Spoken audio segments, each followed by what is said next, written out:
Hey guys, it's Rita here. I wanted to give you a little quick background on why I started podcasting and continue doing it to this day. So I am actually using Anchor.fm to record this podcast because it's free. One of the best parts about it is that they give you the creation tools that allow you to record and edit the podcast right from my phone or the computer. Anchor also distributes it for me, which is really cool because it makes it so much easier for me, and I can be heard anywhere from Spotify, Apple Podcast, and so many more. You can also make money from the podcast with no minimum listenership. It's everything that you need to make a podcast all in one place. So what are you waiting for? Download the Anchor app now. Hey guys, this is Rita Bautista, and this is the first episode of my podcast. And I'm here with two of my favorite friends, Sanchita and Divya. They're both extremely amazing, empowering women who are just living badasses. So I'm going to let them do a quick little intro about themselves, and then we're going to dive into some loving yourself for this episode. Yes. So I'm Sanchita Bose. I moved to Houston last summer and had the joy of living with Divya and meeting Rita. And I've learned a lot about myself this year, especially a lot about loving yourself and empowerment, and I'm excited to be a part of this. Rita's dream. Thank you. I am Divya Ajay, and I met Rita at 5 a.m. at a workout place, and that was very, very empowering in itself. And I want to say that I'm very grateful for having lived with Sanchita. I am still in the journey of trying to love myself, and I'm trying to get there. And Rita's quotes and I think she says very inspiring. So I'm looking forward to this episode. Oh, that's great. So I'm excited. So I know you guys have probably noticed I've been posting positive quotes on my Instagram, and some people have asked why I've been doing this consistently it's going to be 365 days by the time I'm done. But I think I'm actually just going to extend it and maybe branch off and do its own thing, but I'm not sure yet. So the purpose for why I did that actually is kind of grounded in a lot of self-love and self-understanding. And I started on this journey about 4 or 5 years ago. I had a couple traumatic incidents that kept happening. One that started with grieving once my grandmother passed away, and then just other things that started to spiral. I got into some pretty toxic relationships with people that didn't end up working out. And so after that, I realized it was about time to wake up. And when I woke up, I was like, oh my God, I've wasted all this time on not focusing on myself and not putting the attention and the love that I needed, that I was putting in other people. I was giving it to them, and I was draining myself of what I needed in order to be the person that was, a little bit more confident and just outgoing. So that was my purpose for why I started doing the Instagram posts. And the other reason is because when I was going through my things, I would always turn to the hashtags on Instagram. And so I felt like it was my little return or my thank you back to the world for what I was getting out of the messages that other people were posting too. So yeah, so that's my little thing. So what's been your the message that got the most responses so far and just kind of touched a lot of people? Oh, wow. It's funny. I posted one on Sunday, and I have kind of been doing these little tests too to see what actually gets more reactions out of people. And the one for Sunday was don't forget to rest. So don't forget to give yourself a day, a Sunday or whatever. And it was my Sunday. I literally I was resting, but I'd also gotten did my hair or whatever, my makeup, and posted the photo. And I wasn't sure if it was because of the actual message that I put behind it, but underneath I put my little caption, and I was like, watch that reality show, read that book, lay on the grass, give yourself a minute, because we are so focused on going, and we're so career and goal oriented that sometimes we forget that it's okay to give ourselves that one day to just give back to ourselves and just replenish our energy. So that was probably one of the most liked or the most engagement that I've gotten on posts. Yeah. But it's interesting, I get more text messages from friends now who are thank you so much for what you posted. I've been watching you every day. I have a professor of mine from college who's been following me every single day, and she makes it a point to write something And it's just like, you know, I'm following you on this journey, like, and it's pretty empowering, and it reminds me that now it's no longer about me. It's more about like making sure that I have that purpose that I started off with. It's just like more thanking everybody for the messages that I was receiving and just, you know, returning them back. So yeah. There's so much like negativity on social media, and even if like the posts themselves are not negative, you can make them negative for yourself by like comparing yourself to like somebody else's life and being like, oh my god, their lives are so perfect, like oh they have this perfect boyfriend with a perfect job and a perfect, you know, perfect like life, and I don't. But like, so it's like so rare to find that like inspiration and to find that positivity on social media. It's just like, it's really nice, you know. No, yeah. Kind of piggybacking off of that though, Rita, I was thinking, you know, whenever I look at you and have known you for this past year, and you know, I know we all have our things going on, but you really do embody that empowerment, that self-love. But I know, you know, you said you weren't always there. So what kind of made you wake up, or where did you kind of start getting that inspiration within yourself? Yeah, that's a great question. I think what's interesting is that sometimes one of the hardest things in the world is to turn the mirror on ourselves and really kind of just do this self-reflection of what's really going on. And sometimes it's not necessarily always the other person. Sometimes there are some things that we are doing that are not healthy to ourselves. I mean, I was drinking way too much. I was not focusing on getting just simple tasks completed. I was, you know, dating the wrong people. And I'm not saying that they're bad people. They just weren't the right people for me. And I knew it. But I knew that combativeness was what I appreciated at that moment, and it just was what I needed to kind of mask whatever else was going on with me. And so, I mean, and I'm talking about like I've gone through therapy, which I am a number one supporter of therapy for anybody who just feels like there is something that is inside of you that you can't explain, or just emotions that you can't really communicate to other people, because you don't know any better, but just like more or less because how's that tea? But you know, I mean, it gives you that ability to just kind of talk in a safe space, but not just even the safe space, the ability to really listen to yourself, reflect. Yeah. So that helped. But I think the last straw for me on myself was my reflection on a toxic relationship that I had. And I was just like, wow, not just was that person toxic for me, I was being extremely toxic to that person and to myself, you know, but it was like a light bulb that went off, and I was like, all of this that's gone on, it needs to stop immediately. Like it has to stop right now. You just need to clean the slate. And get it going. And a part of it started with me like moving from New Orleans. I moved here with like, I literally sold every single piece of furniture, everything. If I could have come here with like the shirt off my back, I probably would have been fine with that. Like I literally needed to start fresh and new, and like new career, new life, new everything. Like it was like new year, new me kind of thing. And it really, I don't know, it became just like that, something that I knew I needed to continue growing on. And so, yeah, that's, you know, that's kind of what my thing is. But I want to know, what do you guys do personally for your own moments of self-love? Like, how do you show your self-love? Yeah. Do you want to? Okay. Well, for me, I think a lot of it, my big thing, and I'm glad, you know, you brought that up, is I have a lot of negative self-talk. I like the negative talk that's going on in my brain all the time. Like, so, you know, when I'm at work, I'm in the OR, you know, there's just constant, like, you can't do this. You can't do this as well as that other person can do it. So I think for me, just taking the time out to not be in that space, to meditate. I started meditating this year. Oh, I'm a huge proponent. I cannot stress how amazing it is to just try to turn all of that chatter off, just the chatter.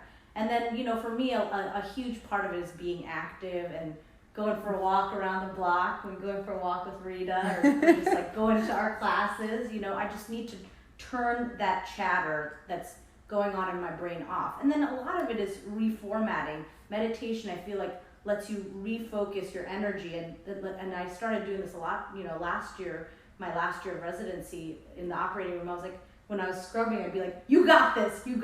But it sounds so silly, but it just the going over the mantras in your head, and it's just that chatter. I just need to turn it off, and I think meditation really helps, and just being active and moving and being outside of my head. Yeah. So, those are all really strong, and I feel like when I do those things, it's really good. But I'm still like, I think in a phase where I'm like learning self-love. You know, it's like not something that's like a routine part of my life. It's not something I like think about.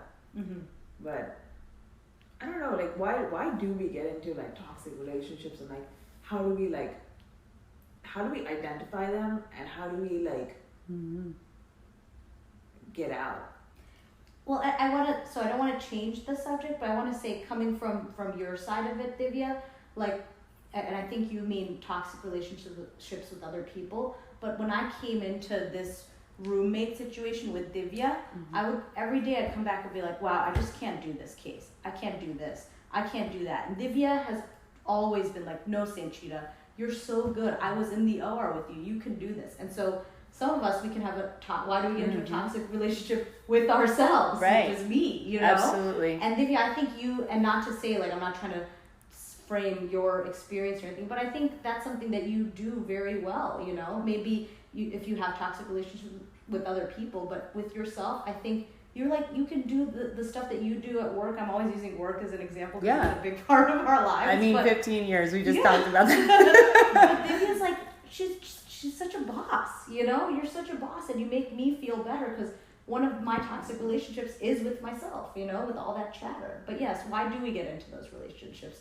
I think some of it is, you know, we need to learn, and I think I've learned a lot about my own relationship with myself this year, but I don't want to, you know, monopolize. No, go ahead. I mean, that's what we're here for, right? Yeah. Is to really, I mean, I think it's a very good question. I think, so sometimes, or at least from what my personal therapy journey was, right? Like for me, a lot of it was deep rooted in my childhood and how I was brought up and how I was raised and how I was being talked to as a child. And so I thought that it was normal for those conversations to happen with myself, with relationships. And so in order to seek comfort, I would find people who would also offer me that same toxicity, because it allows for that level of comfort that I was used to as a child.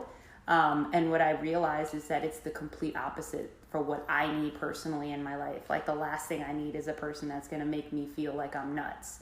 I know I'm crazy, but like, everybody has some crazy, but you know, finding that person who matches your crazy level is what makes you balanced, right? Like that person who can help you plan, or, you know, or just like you said, I mean, it's the self-love, like trying to shut the negative talk off. It's not easy, but it's like pushing through that to know that there's something bigger on the other side. And just, that's kind of how I try. Because I mean, there are days where I want to, you know, I want to quit, I want to stop, I want to whatever. And it's because I'm having this internal conflict with myself. Like the biggest battle that you'll ever have in this world is with me, myself, and I. Have you guys heard that before? I believe it. Yeah, so it's like, you know, it's really like the toxic relationships sometimes come from the spaces that we are in that moment when we meet these people, which kind of sucks to say that. Yeah. Because it's really, it's a tough pill to swallow sometimes, because you're just like, oh man, that's hard. But the good thing is once you realize that, there are opportunities for you to see, okay, these are the things that don't suit me, so I need to stay away from that kind of thing. Not necessarily a red flag, but more or less, if I feel like my energy is being pulled away from me, or if this isn't something that's suiting me, or it makes me feel more uncomfortable, then maybe this isn't something that works for me. My father always says that, you know, he feels like the world is a kind of a reflection of who you are. And he's like, you can create the world that you want to be in. And I felt that way about my car in some ways. Like, it's such a stupid thing, but like, I like dreamt that car into being. Like, it was like nowhere, I could not find a car that I liked at all. And then one day I was like, this is the color I want, this is the type of car I want. And it like magically appeared on the CarMax website, and I like went and got it. And it like feels like a really good fit. But then it's also like, I take that around and I'm like embarrassed that these are the kind of men that I've like created that like I'm like attracted to, or like that I'm like projecting into the world, where like I can't like, you know, create like the way I created my car, a partner or like a companion that's like a good fit, you know. But I mean, a car, you know, it's and I know, like for me, it's like for John, a car is like it's a companion. But like for me, it's like my car is my companion right now, so I totally feel that manifestation of the vehicle. Yeah. But you know, a car is very different from a human being, right? And a human being comes with their own baggage and all that, all their own emotions, all their own self-toxicity or whatever they've come with. So it's I don't think it's a reflection of you at all, Divya. If you are in a relationship that's toxic, I don't think that's necessarily a reflection of you. That's also a reflection of this other person, you know? They're bringing their own stuff into this relationship, you know? And so it's not as simple as this car who won't talk to you and will go wherever you tell it to, you know? Or a dog. I don't think a man will do that. So. My dog barely listens to me, so I'm glad I have my car, now that you put it like that. Yeah, but I don't think that you should necessarily take that as a reflection just purely of you. You're not the only one showing up to a relationship. Absolutely. Yeah, and that's definitely a very big point. You know, there are always going to be two people, and in those two people there are a bunch of different things on both sides. Yeah. But just as you manifested your vehicle into your life, you continue thinking about that thing that you love about yourself the most, that you also want to be reflected in the person that you want coming into your life. And I promise you it's going to come. Like, it's interesting that you brought that up about like, oh, I thought about this car, I manifested it into my life. I feel like as much as people think it's crazy, manifesting is such a huge part of our lives. Daydreaming, believing in these things that we are. It's like, it really does create what your life looks like. And so if you continue to seek that person that's going to fit you, that person's going to come. Like, I guarantee you that in a couple years, we're all going to be sitting here probably doing a recap of our 5-year reunion of this, and we're all going to be like, you guys remember when we were like talking about this, and look where we are now? Yeah. You know, like. And I think a part of it also is just having faith in that process and having faith in that. Why do people believe, and I'm not going to try to go down that route, but you know, why do people believe in you know, something, and you know, a higher power, or you know, even if you're not religious, something spiritual, there's a reason to believe in that. You know, it's just about having that faith, you know. Yeah. So. But you know, and this is going to sound really, and this is my own fault. So for a long time, I was putting a lot of pressure on wanting a relationship and trying to be in a relationship so much that I think that also led to a lot of my personal downfalls in relationships, because I wanted that supplement to my life so much that I wasn't allowing myself to unfocus on that part. Like, I think there's an interesting balance with people, and I don't know why, and this is just my own personal perspective, whether it's tried by science, who knows, but I feel like with everything else, you can be razor sharp focused, right? Like, you guys became doctors. You were focused on, I'm going to be a physician, I'm going to be a surgeon, and here I am, you know, and that happens, right? But when we super hyper focus on people, they also feel that energy as like pressure. Have you guys ever felt that from somebody else in return, where you feel that like, oh, this person wants me too much, I'm just going to push them away a little bit? Yeah. Like, it's almost like you have to let that flow naturally for that to be something that comes in. So it's like, focus on it, but give it some room to manifest. Like, I don't know, it's just an interesting balance that I've found, at least for me, whenever I was like, oh, I love this person, I want this person to be it, and it was just like, oh, that's not the person. Exactly. And I think it's just any sort of human relationships like that. Like, even, for example, with my brother, like, you know, after growing up, you know, I felt very our mom wasn't really around, and so I felt very mothering to him. And then at 18 years of age, I was like, I want him to do things a certain way. I want him to, you know, and he's his own person. Finally, at 18 years of age, my brother and I have a great relationship now. I'm 33, and he's 32. But at 18 years of age, he's like, you're not my mom, and I'm tired of you treating me like this, you know? And that's that getting him feeling that pressure that whole time. I mean, anytime there's any human relationships, be that romantic, sibling, anything, you know, like someone who's bringing their own personality to the table and who's bringing their own baggage to the table, there's gonna be a back and forth. So it's something that can't be forced. It's tough. So it's part of that. Yeah. So yeah, what would you say has been? So we're in May of 2019. Oh boy. What have been the most positive events that you've had this year so far? Oh, I forgot. I won like a $500 research award recently. What? Shut up! You didn't say anything. Congratulations, I didn't pick it up. boss lady. Yes. But Yes. I was happy about that. 'Cause Yes. it was like, oh, somebody's like recognizing some of the work. Yes. But that's, yeah, I like very much like look forward to like rewards, like, which, you know, it really shouldn't be that way. Like, I feel like Why not? Why because I not? feel like going to work and doing what we do is a reward.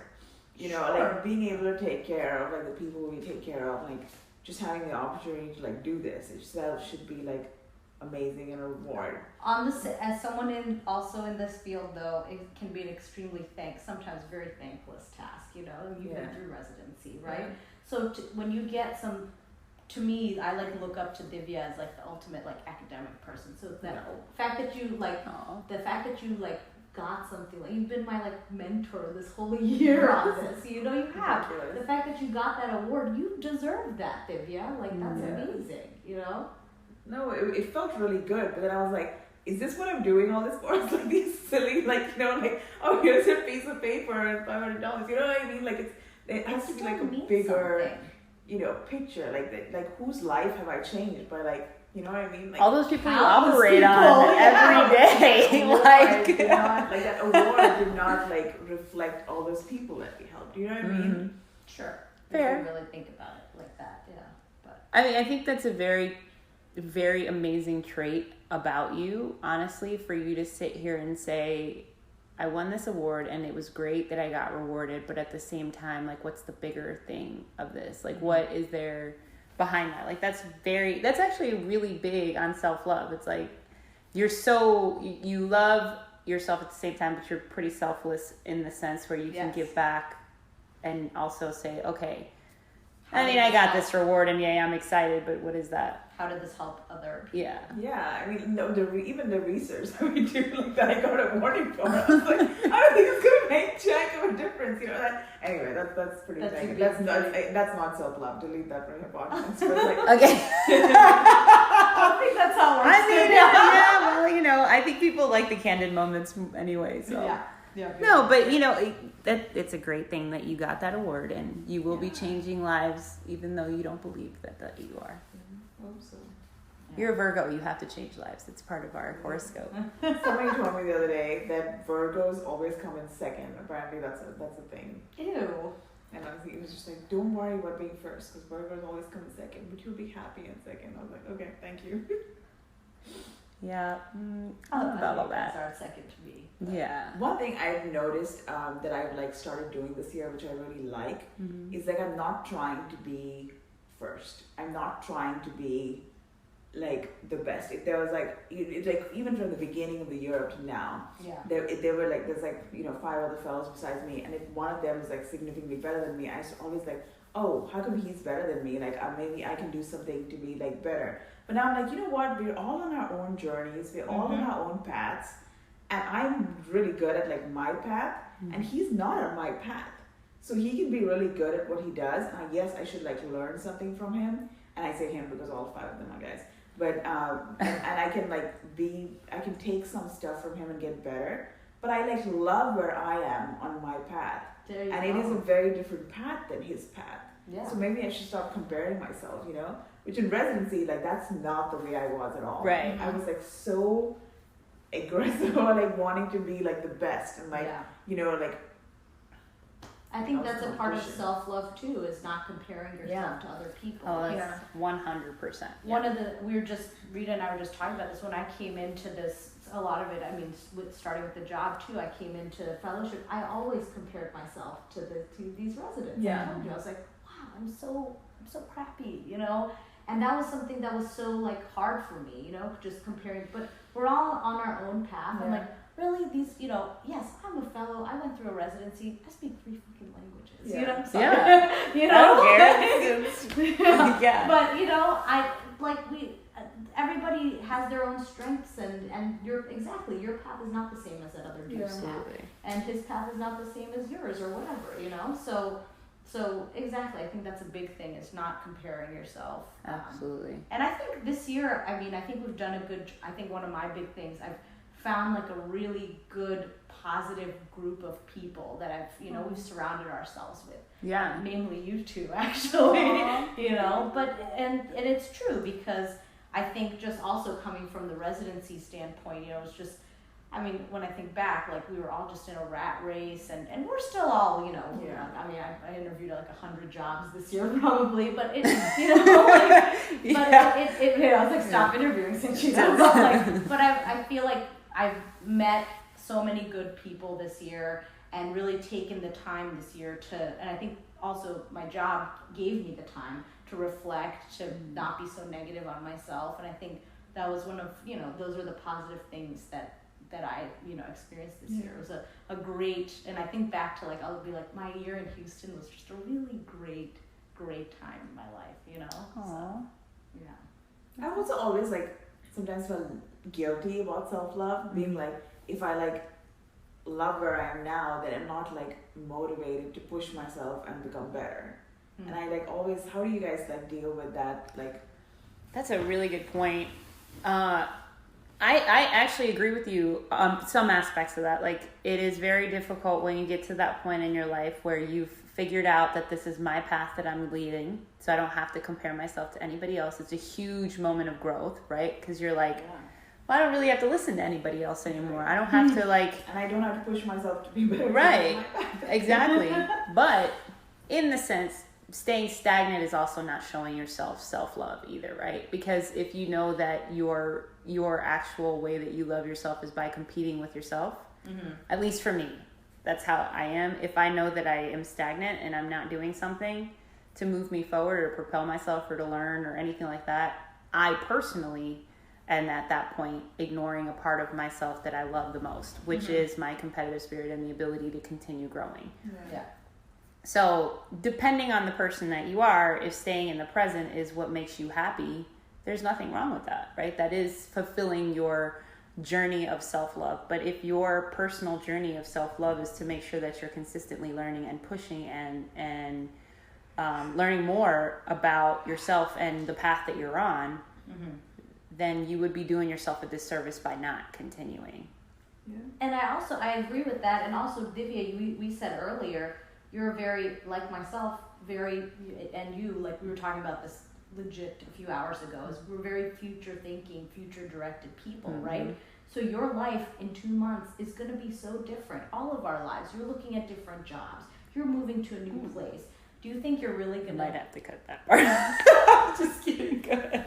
Yeah. But we're moving to new cities. I know, right? Maybe not you, Rita. Yeah, I'll be here, but yeah. But you know, the fact that you're not going to be in the same place, you know, for sure, you're going to start at a new environment, and you're going to be challenged, and you're not, you know, it's definitely not, you're not going to be a stagnant person, you know, that's just not the definition of your life. It's just not going to happen, you know, at least I don't think it will. Yeah, I mean, I really think you're going to catapult in such an awesome direction, but that's the thing, is you have to be able to envision that yourself, and us telling you that isn't going to be the thing that's going to put you there. It's really just how your process and your path continues to unfold for you, right? Yeah. So, yeah. All right, so I want to know one word that you guys use to describe self-love for yourself. One word. Ooh. Yeah. It gets so hard at that point, it right? does, really. Just one word. Micro level. Yeah. One word that you describe self-love yourself. Like if it could be your something simple. definition, Yeah. I guess? Your own personal definition of self-love in your life for you. One word that would describe that. Massage. Sleep. That's a good one. Sleep, yes. Sleep apnea. No, just kidding. Sleep. Yes. I think I tend to be a little bit verbose with these things, but No, it's fine. It's your word or words. It's my word. Yeah. I think for me, it's You're like the English major. I don't know. It's a soliloquy. That's Yeah, what calls for them. calling English majors, please. no, but I don't know if I can put it in one word, but I think it's just like, for me, for the whole thing, it's just, I think for me it would be like, I am enough. 3 words. Oh, that's Got a beautiful one. 3 words. I'm I am enough. going to use that for tomorrow. Yes. I'm going to post that tomorrow. That's been a huge thing for me, like just being able to reflect on that this year. Remember, Divya, we went to that yoga retreat? Like this was like before we met you. Wow. And we went on this yoga thing, and that was our instructor was like, think about what you want to focus on, and it was back in like August. And my big thing having come into this year in Houston was thinking I wasn't, like I just finished this residency, I was such a cool baller, chief, and then I come here and I'm like, wow, I'm really, like not so great. But that's the thing. Yes, I am. I'm on my own path. I'm stop comparing myself. I am enough, So that's, I think, loving yourself is all about feeling that way about yourself. Yeah. So yeah. Absolutely. I love that one. So we have massage. Is that your final answer? She's like, massage. She does love massages. Oh, God. I still have to go try these Thai massages. Yeah, we you gotta guys go. talked We about. gotta go together. I don't know. I can't think of a thing for a pound right now. How about you? Mine's One word? just, I think I have to use 2 words, but I think letting go is probably my self-love, is just letting go It's a big one, yeah. and knowing that I am enough, right? And just that my path will unfold. And so maybe that's the way that, you kind of tie all those in together. It's just sometimes, as much as I want to control things, because I am a personal control freak, I need to have control over everything in order to ensure that things are done correctly. Learning how to let go has been a very hard challenge, but I continue to learn every day. And that's a good, even letting go, see, we interpreted that differently. You said it in like a control freak thing. You can also interpret that in like letting go of, bad things that you've gone through, bad relationships, people who let you down. Like I used to hold a lot of grudges. I think that was like me, like, being very angsty or whatever. But like against like very important people in my life, and like you just can't, you gotta let it go. So not only letting go of, trying to control everything, but letting go of things that have hurt you in the past, forgiving. Forgiving's a big one. I think that's a big thing that I think letting go is really good. Yeah. Good. I think forgiving ourselves too is a big one, because I think so many times, especially when you're on this like self-love journey and you're reflecting and you're doing all this stuff and you're like, oh my God, how did I not see that? Or, oh my God, this happened, or whatever. And like, you're like, oh, but I'm smarter than that. And it's like, at the end of the day, we're all really just humans, like learning how to live this life in this world together. And like every single person across the board makes a mistake. Yeah. And makes numerous mistakes day in and day out. And it's like, how do you, when you finally realize that, you're like, all right, I have to be a little bit more forgiving to myself and maybe people. So yeah, but yeah, absolutely. Something I've been thinking about, like I was talking about with like other people as well, is that, for like one of the reasons I feel very confident and competent in the operating room is because I've done this for 6 years. I've like seen things go really bad, and I've been taught in like, this is how you do it. This is what happens when things go right. This is what happens when things go wrong. And when I walk into a surgery, I always know what the exit plan is. I always know how to stop and get the fuck out. But in a relationship, you're never prepared for that. right. Like nobody prepares you. Nobody tells you like, this is how you do things right. This is how you do things wrong. And nobody tells you what the exit strategy is. And it's in some ways a lot more important than the work we do, right? Like work is like work at the end of the day, even if it's like doing important work. But at the end of the day, like, you come home to your relationship, and that's the most important part of your life. And nobody tells you how to deal with those. There's no guidebook. There's no guidebook about like raising children. There's no guidebook about how to deal with your parents. There's no guidebook about dealing with like marriages or relationships. Yeah. And that's supposed to be like I don't know, 60-70% of your life, right? Like that's supposed to be a really important aspect of your life. So why do we prepare ourselves so much for like a smaller portion of our life, and like don't prepare ourselves for like these big things in life? I don't know if there is an answer. That's a very good observation. Yeah. You know, right. but I don't think there's ever going to be like a class on life. You know, like how could there be? You know, like people raise their kids differently, right? There is no guidebook. Right. Like, that idea of that, and I mean, I know none of us have kids. Like that is absolutely frightening. You know, but you see, like, yeah, there is no guidebook on relationships. But just like we were talking about earlier, you guys, with every subsequent relationship, you're learning, you're seeing what you don't want, what you do want, what's important to you. You know, you're creating your own, you know, how to negotiate. Exactly. How do you? You're creating your own iliac artery injury by having a bad relationship. I don't even know what that means, but I agree. But it's a bad thing that can happen in the OR, and you know how to deal with that in a very sterile surgical manner in the operating room. So when you have a disastrous or bad relationship or a bad fight with your parents, you fall out with somebody, you learn from every single one of those things. And in the moment, you may not feel like it. It may feel like you're bleeding out your patient, as in the arterial injury. But later, when you recover from that, you'll look back and be like, okay, this is what I learned. But I don't think having a guidebook on life, I don't think that's even possible, you know? And sure, there's people who, you know, promote things and they say this is how I live my life, but, you know, you got to take that. I mean, I agree. Even psychologists, right? Psychologists are there to help you maneuver and learn how to cope, but they can't teach you how to live your life. Essentially, they're allowing you to figure out these things on your own. They're just there to kind of help you understand yourself a little bit better, but they don't teach you how to live your life. Yeah. Right? So there is no real guidebook or like the book of life, Sanchita and Divya's guidelines. We just have to live it, and then from there learn from our mistakes and continue going, or learn the things that you like and things that worked out, and then you're like, okay, that worked, I'll use that, I'll take that and I'll move it over here, or this didn't work, okay, that goes over there, right? Like, it's like we just learn.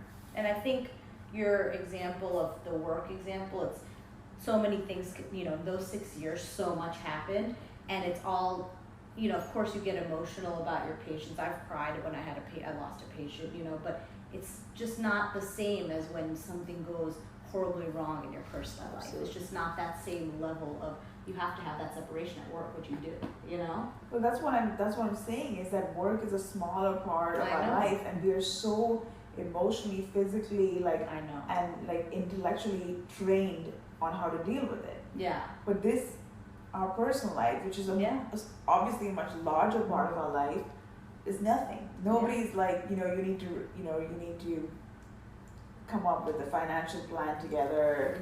You need to, nobody tells you anything.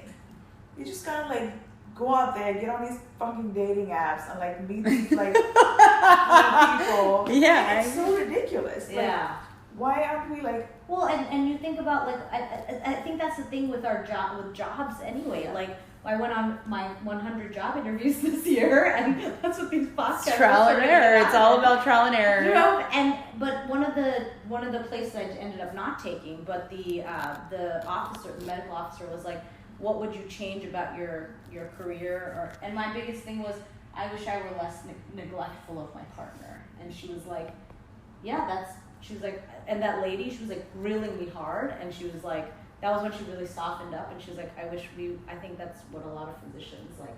I mean, I'm very neglectful of my partner, and like it's why. You do a really good job though. You know? But I really am, you know, and it's tough, you know. We do our best, and he's very patient, and.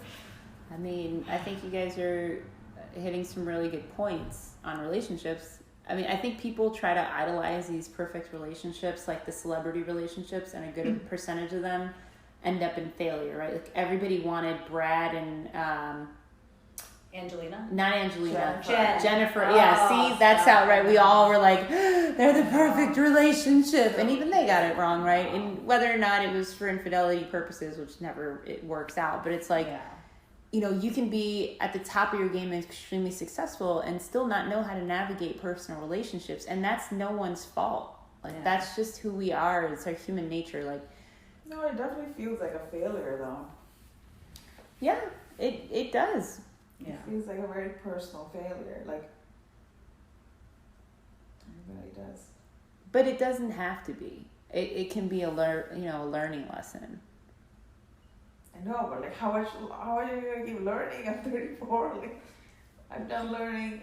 Thank you. No, but now when I think back, I think I was talking to one of you guys before about this earlier, maybe someone else. But you know, when I saw like something I went through like with my parents. So my parents' 24-year marriage dissolved, right? I mean, it didn't happen overnight, but like here I was when that happened. I was 18 and absolutely in love with this guy in my freshman year class in college, and it was not a mutual situation. And there I was, like in tears and concurrently seeing my dad, his marriage fell apart. 24 years together, and I was like, wow, how did he put up with that? But you know what? He had 30 more years of training than I had at the time, and always would have, you know? So yeah, how many more times we're gonna have issues with our jobs, we're gonna have issues with our partners, we're gonna have issues with our friends, our pets, you know? Right. But our kids, but I still think there's things to learn from that. I think my dad learned in his 60s when his marriage fell apart, you know? Yeah. You don't want to see that happening, but he's really much older. Yeah. You know? You know, I think what's interesting about all this is that regardless to the relationships that we have on the exterior, our jobs, our personal relationships, if we are at our core not 100% strong in who we are, or that whole self-love concept, like a lot of that can sometimes also bleed into the other relationships. Mm-hmm. Like, at least for me, I know that's 100% what was going on, at least in the last couple of times that I tried. And I finally, like this year, I was like, enough. Yeah. I'm going to give myself a break. You know? Yeah. But, you know, I'm finally going to put myself back out there again and see what goes on. But it's, for me, I know I am at my best self. Mm-hmm. I'm not financially 100% where I want to be. I, want to continue growing in my career. I want all these things, but I personally know that I'm in my good space where, okay, I can now tackle all these things again. Like, and it's so important. And I think sometimes, at least this is what we've seen, right? And I've heard this from marriages, it's like, oh, I lost myself. Yeah. Like, how many times do you hear people say that in their marriage? Yeah. Or like people get so codependent, yeah. You know? Like, and it's, there's nothing wrong. I mean, maybe a psychologist would disagree with me. There's nothing wrong with codependence as long as it's healthy. Yeah. Right? Like, you want to make sure that you're still maintaining your healthy boundaries of the things that you need to do. I mean, obviously not neglecting your kids and all this other stuff, but being able to create that space that you still exist in this marriage as well, or in the relationship, or in your own personal life outside of work, right? Like, still creating that ability for you to exist is pretty important. At least that's my own observation. Absolutely. Yeah. So can I take self-love and turn it on its head? Like, how do you recognize, or how do you stop yourself from getting to the point where you're like, I'm so good that, what any feedback you're giving me is like not required, because I am like, I'm like happy in my path. I'm really good at what I'm doing, and therefore I don't need, like taking self-love and making it into arrogance, or making it into ego. Like, how do you like draw that line, or how do you like not cross that line where the self-love is becoming ego? That's a good question. I think ego turns it into something negative, right? And you can always feel the difference between somebody who's genuinely in this place of goodness versus a person who's now arrogant. Like, if another person can see it and feel it, then you can definitely tell the difference between the two. Yeah, but how do you yourself, like, not get to that point, Well, I think if you are at that point, like you're gonna hit a stagnant point, right? You're not gonna allow yourself to grow because you're like, I'm such a boss, like right, like you sure. quit And listening and try to. Exactly. You're not learning anymore, and you're not essentially learning allowing. There's nothing wrong with blocking negative perspective from somebody else, right? There is a good if you are in a really good place, and unfortunately tend to be around negative people. Their vibes sometimes you're just like, okay, thank you, I appreciate it, but I'm still gonna follow my path anyway because I don't really need your advice now. That's one sense of like, okay, I love myself, I understand my path. But if it's another thing for somebody to be like, hey, maybe you should, and if it's actually like constructive criticism, or somebody's coming with the intention of love for you and being like, maybe there's something that you might be able to tweak. It doesn't seem like you're on your best, or this is going on and I'm seeing this. Right. If you start hearing more and more people telling you that, I think that's a red flag for yourself, right? Sure. Yeah. It's like, hey, Rita, I think you're doing some pretty destructive things. Maybe you should reel it back a little bit or whatever. Or it looks like you're up here and you're not realistic. Or if you start here, if a majority of people are telling you something, it's probably the truth. If it's just the negative people that you're used to hearing negative stuff from, right, then it's a grain of salt, and you know that you're on your own path. And if feeling it, I think it's always checking in with yourself too, honestly. Yeah. You know who you are. And sometimes we try to pile a whole bunch of shit on top of it just to hide that person who's on the inside, because we're trying to deflect away from what we're really feeling. Yeah. So I truly think a lot of it is just making sure you're always checking in with your emotions and actually feeling what you're feeling to understand, okay, is this like out of ego, or am I actually on the right path? But even then, right, like we don't genuinely know the truth of that. Mm-hmm. Like there's no real answer to that. Yeah. Because sometimes I think you do need ego, right? Ego is not always a bad thing. Right. No. Like for self-preservation, sometimes you need it. But then when does that ego become like... I think it's a balance. I think I could use some more ego, honestly, when you like talking about work and stuff, But yeah, I think it's all a balance. Yeah, there may be a difference between the word ego and confidence. Which I think confidence tends to be a lot more of the positive side, and ego starts to turn into that, okay, this is good, but it could turn bad if it's played into too hard. Like if we put too much attention on our ego, then that can turn negative. But if we're more focused on the confidence and the outcome of the confidence portion of what we're looking at, it might be something that seems a little bit more positive. Mm-hmm, mm-hmm. Yeah. Good points. Yeah. Well, thank you, Rita. Thank you very much, ladies. This was so much fun. I'm so excited. I feel like we're hitting right at I can't believe we talked for 47 minutes. Wow. That was very enlightening. Thank you. Thank you very much. Great. Thank you. Yeah. Thank you guys for listening. Good luck.